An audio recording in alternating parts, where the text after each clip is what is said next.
Welcome to Beauty Talent Talk. I'm Debbie Johnson, your host. I have my partner here, Kirsty, on the show. Hello. So, on Beauty Talent Talk, our mission is to inspire, share expert insights, and support the ongoing evolution of growth within the beauty industry. And our topic today is interviewing. So, the goal is really to provide some more effective methods to introduce yourself as a hiring manager. And it really is, when you think of a hiring manager, to be able to have a more structured process in the interview.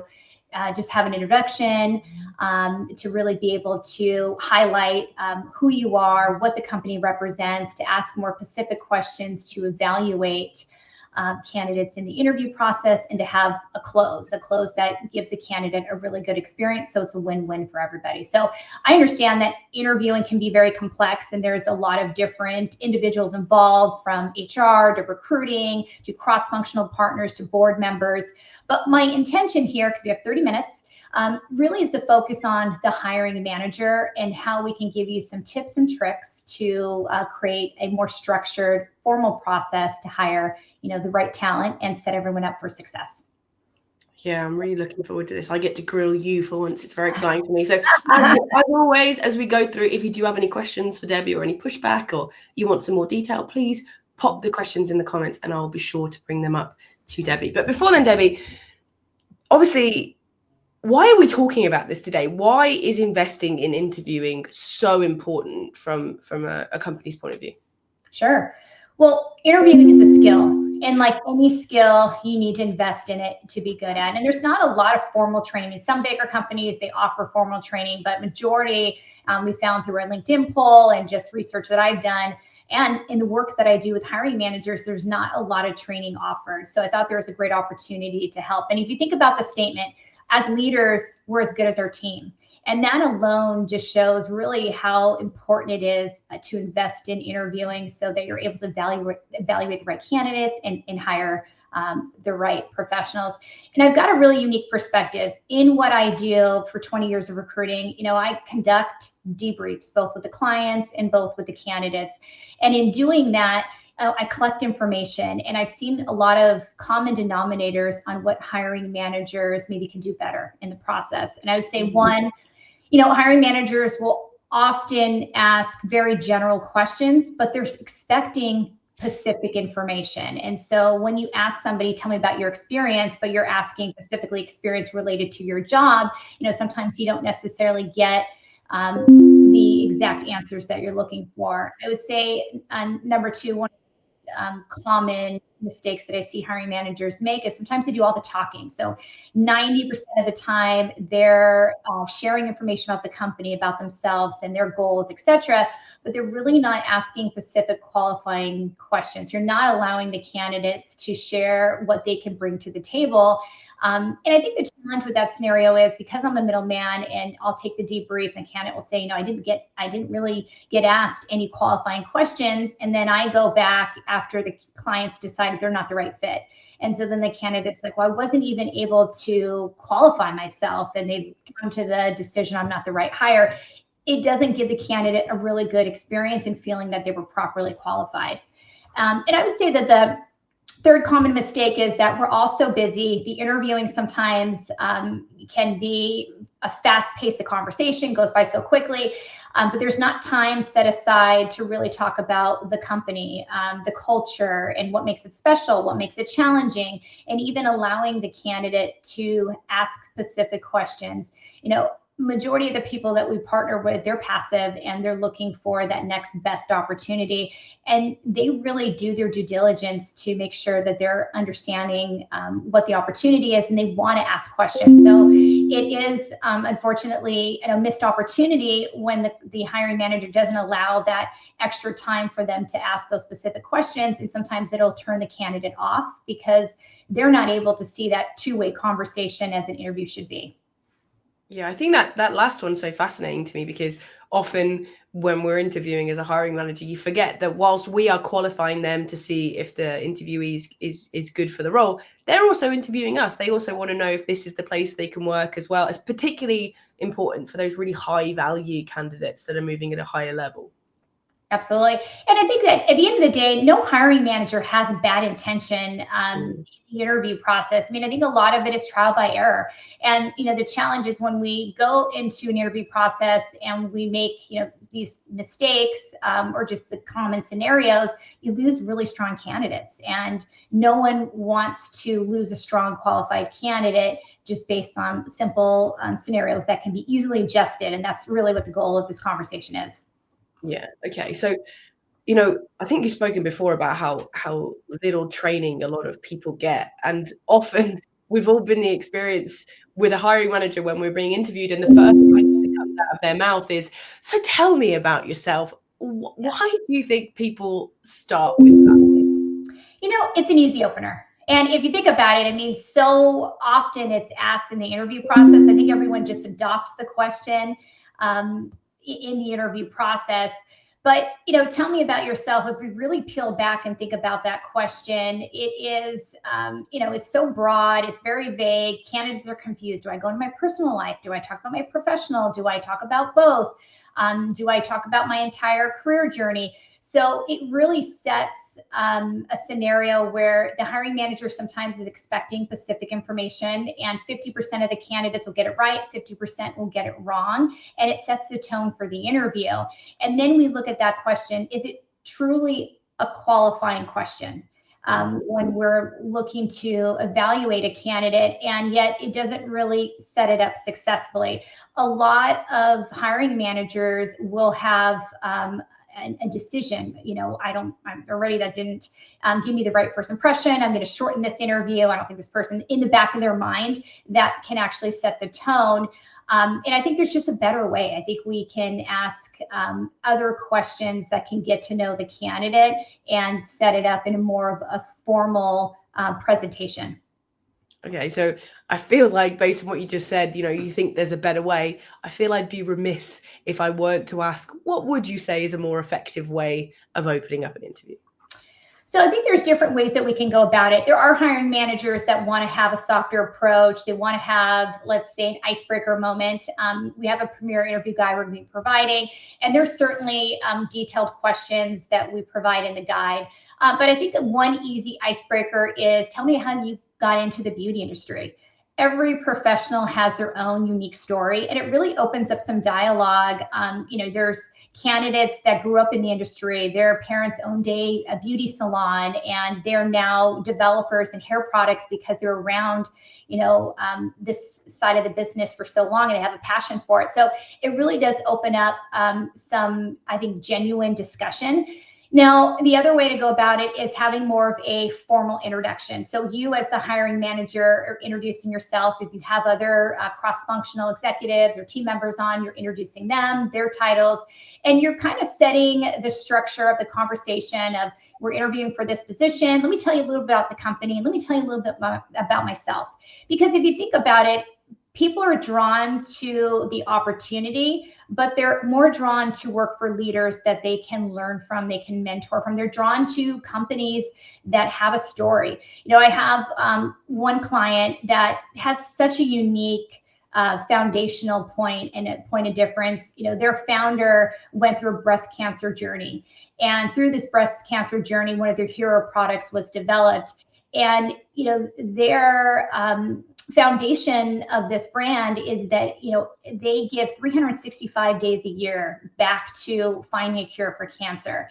And that's a very compelling story. And the people that want to work for that brand, they relate to that. They're passionate about it. They've been impacted. They have friends that have been impacted by cancer. So it is something that right there, creates a moment. And so if you can start off your interview process with really showcasing what your brand story is, what your point of difference as a leader is, and then you can start going into other aspects of the culture. We take pride in, we're a big company, we have big resources, but we're really agile. We move quickly. People are attracted to that type of environment. Or we're super scrappy. We're building the airplane and we're flying it at the same time. Again, some people love that environment. Some people don't. If they don't, that's not the right fit anyways. But you're sharing those kind of details. And I think that gets them excited. And then you're going into, so we're working on on this vice president of marketing job. And let me share with you a little bit about one of our top goals for this search.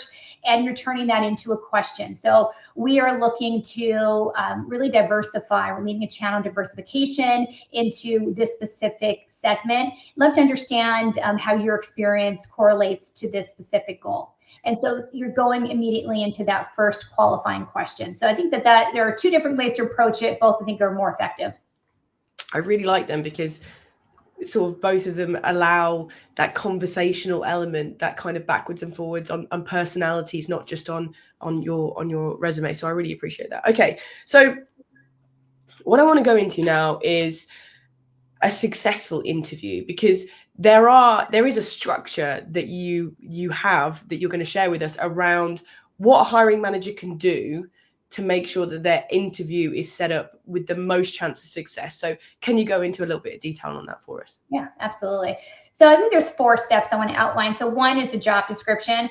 So I believe really firmly about this, that a job description should incorporate a hiring manager. And the hiring manager should either be creating the job description or at least outlining the goals within the job description.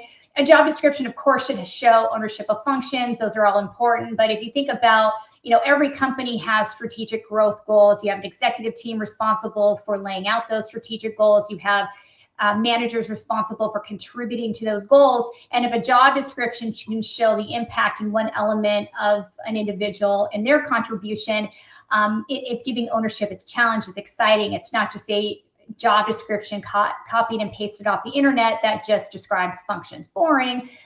Top performers want to know that they have goals, that they're making an impact. So number 1 would be, so create the goals in the job description, let's say 3 to 5 goals, and then you're going to turn those goals into interview questions, specific questions to understand what the candidate's qualifications are, how it relates. Maybe there's a stretch, maybe it doesn't relate, but it's going to give you a lot of in-depth information if this person can and has the experience to do the job you're hiring for. So I'd say that is 1. And we're going to go into more situational behavioral questions around that in a minute. I'd say 2 is, taking a look at your team. So you're a leader and you have some superstars on the team. So evaluating what are the attributes that stand out about the superstars, the top performers on your team. What about the company? And incorporate those type of questions into the interview process. Every hiring manager has made an unsuccessful hire. So what did we learn from that unsuccessful hire? And what can we add into the interview process to incorporate so we don't make the same mistake twice? We don't do that again. And then, evaluate your team. So in an ideal world, when you're doing a strategic hire, you're going to have gaps. So let's just say, for example, you've got a really talented marketing team. They're all very creative. But you see a lack of someone that's more data-driven, someone that can be more analytical. So maybe you incorporate that skill set so you create a well-rounded team dynamic where everyone's complementing everybody. So really incorporating what you have in a team and what you want to interview based on your superstars, your unsuccessful hires, as well as your gaps. And that's another area. And then I would say 3rd is taking the time to review resumes prior to interviewing. So looking at the candidate, looking at the achievements. And I think this is really important too, because when we dive into achievements, we're not looking at making someone prove that they've achieved something, but we want to know the how. And when you prepare for an interview and you're able to look at the actual achievements, etc., that's really going to be much more helpful to ask specific questions or any concerns you're prepared for. And then I would say the 4th is, creating an interview template. And this is going to be a little time invested up front, but you create a template with the different questions that you have incorporated from what we've talked about, from your goals to the type of team members that are successful, to maybe attributes are unsuccessful for the environment. And you're putting together an interview template of the questions you're going to ask. Now, I highly recommend OneNote. I love OneNote. So the digital, basically a digital notebook. And so in the OneNote, you're going to have a chapter, and your chapter is going to be the job opening. And each, you're going to have then your notes. So you're in the chapter, you have your job description, you're going to have your interview template that you've created, and then you're going to have your tabs, which are going to be your notes. And each candidate that you interview will be a tab. You'll have their resume in there, and I highly recommend taking interview notes. So it's just unrealistic when you're interviewing, let's say ideally we always look at 3 to 5 qualified candidates, but it's so much information that goes into it. So by taking notes, highlighting their specific achievements, maybe areas of a concern, so that you can cross-reference that for future interviews or with cross-functional team members, it's just going to make you really effective and really consistent in that process. What I really like about all 4 of those tips is it's all preparation that you do before you set foot really in the room with the individual, because this is an important hire. If you're hiring somebody strategically and you want to take your company to the next level, then taking a little bit of time and making sure that you get that right hire first time, or you put your best foot forward is so important. So I really like that it happens all before you even set foot in the same room as the candidate. Absolutely. And, one of the areas I want to point out is, if you're putting together an interview template, it's going to be 15 minutes of work, and our guide that we're providing does have some specific examples that you can easily plug in. But this 80% of that work is interchangeable. So as you do other searches for other openings, you're going to use that same interview template and you're going to feel more confident. And then you're just going to interchange 20 to 30% based on the goals for each job opening that you have. So it really is effective, and it helps you be very consistent, because if you're asking every candidate the same questions, then you're able to have a better basis of how to make a comparison. You're not being biased in your decision making, because you're really focused on consistent questions and consistent methods of qualifying candidates. Okay, I really like that you pulled out that the hiring manager themselves will feel more confident when they go in with all this preparation. So I really like that. Now, I do think that we have some time with the timing. So I know that you have a few examples of questions that hiring managers can use to evaluate a candidate's experience. So can we go into a little bit of depth on that? We have the time, and I think it will be really helpful. Yeah, absolutely. So there are a few examples. I think ultimately the best type of interview is going to be a mix of situational questions, behavioral questions. So situational is going to be hypothetical scenario.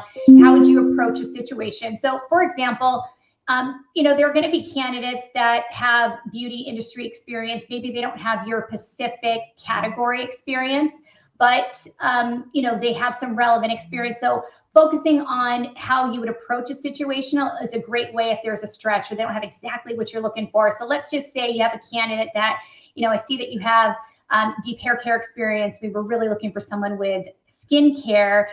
How would you work in developing the skill set to take on our product innovation pipeline and learn the way that we're working to specifically develop the products for our 3-year pipeline? So you're giving them the opportunity to learn about how they would approach learning something that they don't currently have. And you'll be surprised how transferable the skills are in somebody that maybe they do have experience that you're not aware of. So it's a great question to ask, in more situational and how they would approach. And then if we have a behavioral, how did you handle situations? So you're looking specifically, this is where you can incorporate some of your goals. So let's just say that we have an executive search we're working on, and we know that there sometimes is an array of different opinions from the executive team. So I would ask, give me an example in the past when you've had a disagreement on the leadership in a specific decision. How did you share your perspective, and how did you influence your expertise in that specific example? And you can share the details on the outcome. So I'm really diving into understanding how this person has used past scenarios where they're leveraging their expertise. That's what they're hired to do in most cases, in scenarios with other leaders that maybe have a different perspective and how they influence. So it gives a mix of situational and behavioral, and then you incorporate your goals. You have 3 to 5 goals, and you can do future forward, or you can look at past experience. Both of them are very effective. And then if we look at leadership and culture experience, this is another area that I like to dive into. So what is the leadership philosophy I like to ask that question. And how is that implemented in your day-to-day in working with your team and holding them accountable and kind of balancing the accountability and the support? It's a telling question because it allows you to really understand, is that leadership philosophy aligned with other leaders in the company and the culture of the company? So that's another great question that can be asked. And biggest challenges. I think if we take a step back and we look at our careers, you learn a lot during challenging times. You learn a lot about yourself, your resilience. But when you ask a professional about what has been your biggest challenge that you've had to overcome in your career, and you peel it back, it helps you understand what they consider a big challenge. So how much experience did they gain from that? And what kind of resources did they pull? How creative? How did they manage the problem up to the executive team? What was the overall outcome of it? And in some environments, where it requires you to be very resilient, startup companies, you got to have grit, you got to be resilient. It really will give you some insight into the capabilities there. And, a follow-up question to that was, what would you change? We often react in certain scenarios, and then we look in hindsight, I would have done this, I would have done that. Sometimes you do nothing, but there's a lot of, I think, insights that we gain from that type of question. And I do always like to also go into biggest achievement and kind of dive into, I mentioned this earlier, about the resources, team, ownership. If you think of, if someone's has on their resume that they have developed a $1 million SKU, highly successful, I really want to understand. So, did you develop that concept? Did that come from you, or were you executing? Was it more collaborative? And it just gives a better understanding of someone's skill set, because sometimes we make assumptions, and then those assumptions, we have greater expectation perhaps than the candidate can deliver. Okay, those were great examples. Thank you very much. I really like that you offered a lot of context at the beginning of the question before going into it. So I hope a lot of people have taken that as a reminder. If you do have any comments or questions, please pop them in. So the next thing I want to talk about, Debbie, is obviously we've spoken a lot about the prep that you can do in the interview, and we've spoken a little bit about example questions, but now I want to talk about ending the interview, because we want to make sure that we leave the interviewee with a good impression of us. And often, we've gone through this whole thing, and then when you get to the end, you kind of think, I don't really know what to do now. So how can a hiring manager wrap up the interview process? Sure. So number one is, allowing some time for the candidate. I think that's so critical, is to be able to allow the candidate to ask the questions. And it's a two-way scenario. I mean, one, you're, of course, giving the candidate the opportunity to dive in deeper, to understand your expectations, what the company has to offer, all very critical for their decision-making. But two, from a hiring manager perspective, how in depth and these questions that they ask, how detailed they are. When you look at somebody that maybe will ask, you've gone into the early onset of the interview about culture, and then the candidate asks more about culture, or doesn't maybe understand what you've asked before, that's something to reconsider. I would say second would be, if you have a candidate who has gone into the store, purchased the product, evaluated the product, and said, look, your hero product is amazing. I love this texture. I found it did this benefit. One area that I identified was online, the reviews are showing there's some quality issues with packaging. And as I'm interviewing for this position, I'm curious on, would I be taking on that task to problem solve there? And, then you have somebody, you're like, wow, they really did their research, and that's a wow factor. So it gives you an opportunity to evaluate the type of questions that are being asked as well. And it can be telling about how much a candidate is motivated, interested in the work they put into it. And then I would say a part two with this is going to be closing the loop on the candidate. In the last year, I've had a lot of negative feedback on candidates that don't hear back from companies. And I think that if we put our shoes in the candidate, we've all been a candidate at one place in our career. And if we put ourselves in that place, it's so important to close the loop. I professionally want to make sure that we can give feedback if possible. So if you're a hiring manager, you're interviewing somebody, and you acknowledge this person's not the right fit. Let's just say that they're heavy in retail, you're a digital first brand, and it's just just not the specific skill set that you're looking to hire, and you're comfortable with it, saying, hey, you interviewed really well, you're an expert in the retail side, what you've done in growing the Sephora business is super impressive. However, we are digital first, and this specific technical gap that I'm looking to fill in digital is just not aligned with your background. I'd love to stay in touch for future opportunities, but just not aligned at this time. There is so much respect from candidates when the feedback's provided and there is closing the loop. And maybe you're not comfortable with that immediate feedback, but making a note to be able to make sure you follow up. And whether it's email, your HR department, if you're working with a recruiter, that's their job to close the loop. But I do think being able to provide any feedback and concluding when a candidate is not moving forward is really critical to creating, a great relationship with the candidate for the future, because you never know, but just having that brand reputation as well in the industry. Yeah, I really like that, because often, disappointment comes when our expectations aren't met. And most people expect to hear something, whether it's positive or negative, from an interview situation. Maybe not an application, but definitely an interview.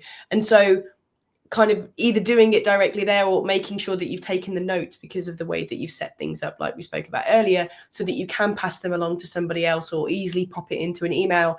I think, like you say, your reputation as a brand is going to be so bolstered by that, because you have basic respect for the people taking their time out of their day and coming to see you. So I absolutely love that. Okay. So Debbie, we are kind of coming towards the end of the session now. So in a second, I'm going to talk to you about the top tips. So people want to make sure that their hiring managers are, doing better in interviews, able to get that top talent because they're taking the time. But before then, I want to talk about the next episode, because we've got a really good one coming up in April, don't we? Yes, so I'm excited. So we have Julie Wong, who's the CEO of Beauty Performance Group, prior CEO of Olaplex. So she's on two boards. She's a board member of two other brands. And the focus of this episode is going to be unlocking board seats and how to position yourself and create the opportunity. There's so many discussions I've had over the years on executives that want to position themselves for a future board member seat and really not sure what the qualifications are or the roadmap to get there. So we're going to highlight her success and really dive into, like any scenario, the good and bad, but understanding what are the skill set necessary to qualify for a board member seat. How do you network and get involved to be considered for a board member seat? And then what are the challenges? I mean, a lot of these board member executives, they're running companies and then they're on multiple boards. So how do you balance those responsibilities? So I'm really looking forward to it. It's going to be an insightful conversation, and tune in next month. We are very, very excited about that next show. So thank you very much. So we're at the point where somebody's watching this and they're either thinking, I've got a team of hiring managers that I'd like to, help them to grow as individuals, or I'm thinking, I'm always looking to improve myself. I want to get better at being a hiring manager. What can people do? What's your top tip for people to do to improve in this situation? So I would say that the top tip is going to be our premier interviewing guide, because we've really taken some thoughtful time to develop this guide. It's designed for the busy executive. So it's a go-to. We have the, how to start the formal interview process. We've got some specific examples, situational, behavioral, leadership, culture questions that you can plug and play. And we've also created a section of how to formally conclude an interview. Of course, we have the do's and don'ts. And then we've also created a section of legally what you can't ask. So you don't want to put yourself in a situation where you're asking questions that you shouldn't. So it is something that I think will be very beneficial. You can simply print it out, or you can put it in your OneNote to be a go-to guide. So either way, I think there's a lot of value, and I'm excited to share it. And hopefully, this discussion today, if we could take one aspect away of what I've shared and incorporate that to your interview process, and helps you as a hiring manager be more confident, and helps you evaluate candidates and give them a better experience. Ultimately, it's a win-win. Okay. And how can people get that interview guide if they're after it? So we'll be popping it in a link into the notes in the LinkedIn Live right after the show. So you can. And if you're watching this on YouTube as well, I'll make sure it's in the YouTube comments for everybody. Perfect. Okay, so Debbie, we're at that time of the show where it's time to thank everybody and close down. Well, thank you everybody for enjoying. I hope that you took away a lot of great valuable tips and look forward to seeing you next month. Have a great day.